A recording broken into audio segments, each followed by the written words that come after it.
Leila Benzimra, bonjour. Je suis très heureux de vous accueillir aux entretiens du Club de la franchise.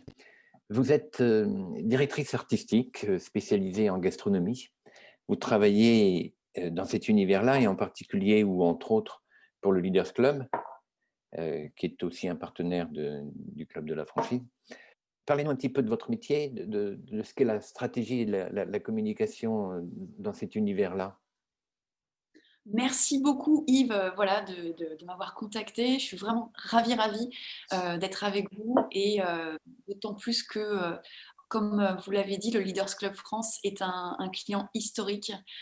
J'ai découvert le Leaders Club France lorsque j'étais blogueuse et c'est comme ça en fait que j'ai mis un pied dans l'univers de la restauration, de la gastronomie en allant à la rencontre des professionnels pour mieux comprendre qui sont les acteurs de ce secteur qui nous fait rêver, qui fait rêver les Français et qui aujourd'hui est menacé.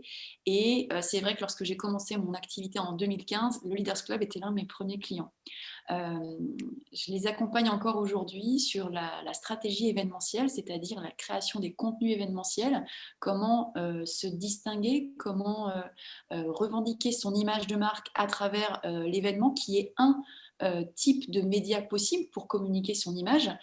J'ai été formée moi à l'école Boulle où j'ai appris à développer ma créativité, mon identité aussi artistique. Pourquoi? Parce que ce n'est pas moi qui le dis, hein, c'est Simon Sinek qui est le pape de tous les communicants. Les gens n'achètent pas ce que vous faites, mais pourquoi vous le faites. Je suis une directrice artistique parmi tant d'autres. C'est vrai que je suis spécialisée en gastronomie et je pense que cette expertise que j'ai développée grâce à mon blog et grâce aussi au fur et à mesure des collaborations avec mes clients, je pense que cette expertise, c'est une vraie valeur ajoutée parce qu'elle me permet de mieux comprendre les attentes des consommateurs parce que la marque n'existe que pour répondre à un besoin du consommateur et la marque ne communique que pour aider le client et le consommateur. Et c'est vrai que la communication et la publicité en général a beaucoup évolué. Les consommateurs veulent aujourd'hui être accompagnés.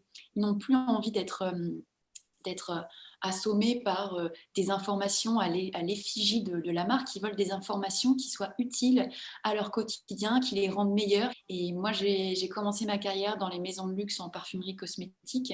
C'est là où j'ai développé cette exigence dans l'image, la compréhension de l'ADN d'une marque, comment des maisons en fait réussissent à innover, à être créatifs tout en préservant leur héritage et leur histoire. Ça, c'est vraiment tout l'enjeu des marques, c'est-à-dire comment on perpétue notre histoire dans le temps, comment on s'adapte par rapport à la situation. Et aujourd'hui, on est quand même dans un contexte où on doit tous s'adapter, notamment sur les événements du Leaders Club. On a dû digitaliser les événements. C'était une idée que j'avais depuis un petit moment et le Covid a accéléré finalement ce projet de finalement euh, capter et diffuser en direct les événements du Leaders Club pour finalement avoir une plus grande audience parce que un événement, comme je vous l'ai indiqué, c'est un support de communication, c'est du contenu. Et le but d'un contenu, c'est d'être vu par le plus grand nombre de personnes possible. C'est ce qui fait la valeur. Et c'est ce qui a fait la valeur des blogueurs et aujourd'hui des influenceurs. C'est cette communauté que les marques vont acheter. Alors après, aujourd'hui, dans les critères de sélection pour travailler sur de l'influence, ce n'est plus la taille de la communauté, mais la qualité, c'est-à-dire s'assurer que la personne, finalement cet influenceur va être un média, un moyen de communiquer, parce que la communication, finalement, ce n'est qu'un message entre l'émetteur et le récepteur. Et entre les deux, il y a tout un tas de supports, d'actions possibles qui vont participer au succès, à la force de la marque, que ce soit sur les réseaux sociaux, à travers un événement, un partenariat, du merchandising pour valoriser un produit en point de vente. Vraiment, toutes les actions comptent et c'est toute la difficulté, c'est qu'il n'y a pas une recette magique. Il y a une palette d'outils qui est incroyable et c'est à nous de jouer avec. Et il me vient à l'idée une question. Depuis le début du confinement, on parle de digital, on parle de click and collect, de sans contact et tous ces outils digitaux qui permettent évidemment à la restauration de travailler un petit peu. Et on parle très peu dans nos communications, dans la communication des enseignes, des réseaux, des points de vente, etc., y compris des indépendants, on parle très peu du produit, on parle très peu de la relation avec le client, de ce qui va faire venir le client dans le restaurant. On lui parle de Deliveroo, on lui parle de, de- de livraison et très peu de l'essence et de la représentativité de la gastronomie du point de vente. Est-ce que c'est pas dommageable aux marques et surtout au jour où ils pourront réouvrir normalement? Il ne faut pas se regarder dans le miroir en tant que marque, il faut regarder face à soi le client. Et en effet, dans les critères, les sondages internationaux qui montrent la fidélité du client, le critère numéro un, c'est la qualité du produit. Et c'est vrai, je pense que la marque, au-delà de cultiver son image, aussi forte soit-elle, elle doit de plus en plus expliquer le produit. Et cette tendance d'éduquer le consommateur, le customer empowerment, est très important parce que finalement, quel est le meilleur ambassadeur de la marque que le client? Et une question quand même, éduquer le consommateur, est-ce que c'est à l'enseigne d'éduquer le consommateur ou au consommateur d'éduquer son fournisseur? Je crois que c'est de toute façon, vous savez, dans une relation, toujours un échange. C'est toujours un échange. Mmh. Euh, la marque, elle a besoin du consommateur parce que son avis, son feedback lui permet de progresser. Et la marque va répondre à un besoin, enfin, normalement, va répondre normalement à un besoin du consommateur. Et c'est finalement cette relation, c'est pour ça que quand on parle d'image de marque, on parle de la relation client. Cette relation, le but et la difficulté aujourd'hui, c'est de faire durer le plus longtemps possible cette relation avec le consommateur. Mais Grâce Léa, aujourd'hui, la relation entre le consommateur et le restaurant, puisqu'on parle de restauration, est très compliquée. C'est une relation qui est digitale essentiellement. L'intermédiaire, c'est le livreur, la plupart du temps, ou c'est juste derrière la porte au moment de la prise de commande. Euh, est-ce qu'il n'y a pas un moyen complémentaire de parler à son client, de lui raconter un peu une histoire comme on avait fait jusqu'à présent?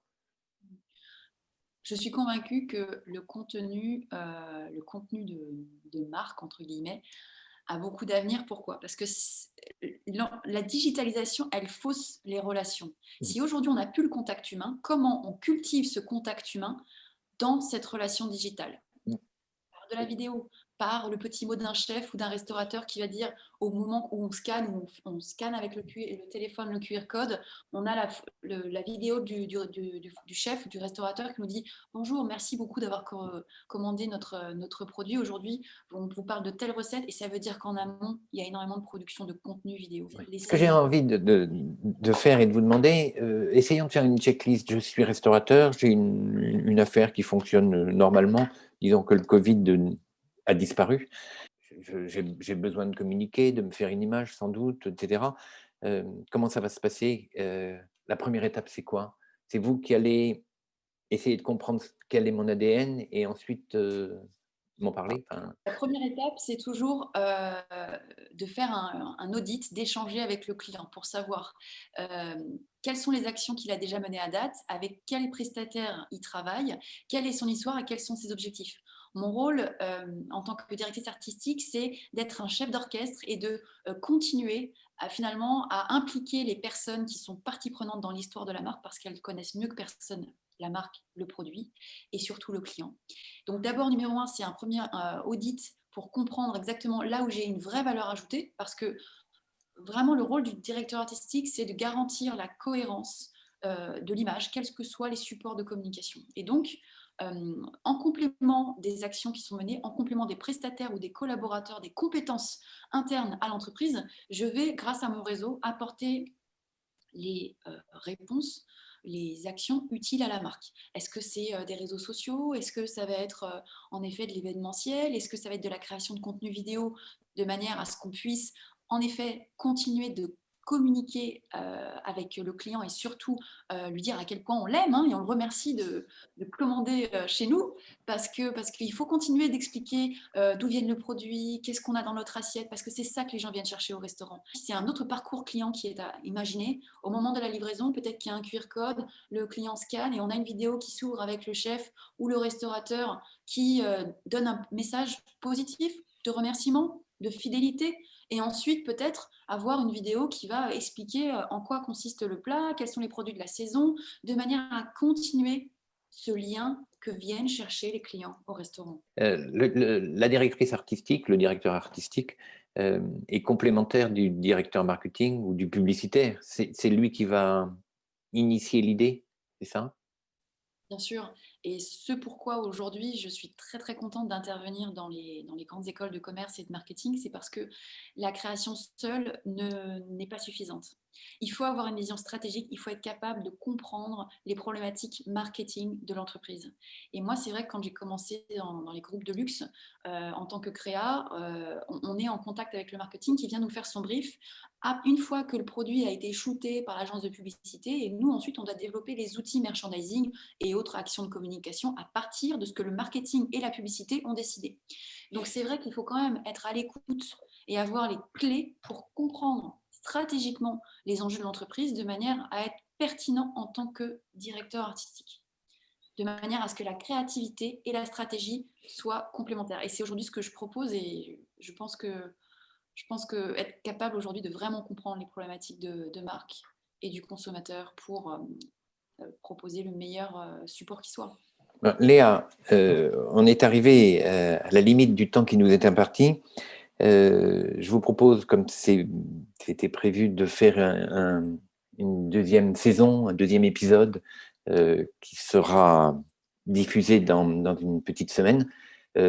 Merci infiniment pour ce premier épisode et puis on se revoit dans une semaine. À très vite. Merci Léa. À très vite, au revoir.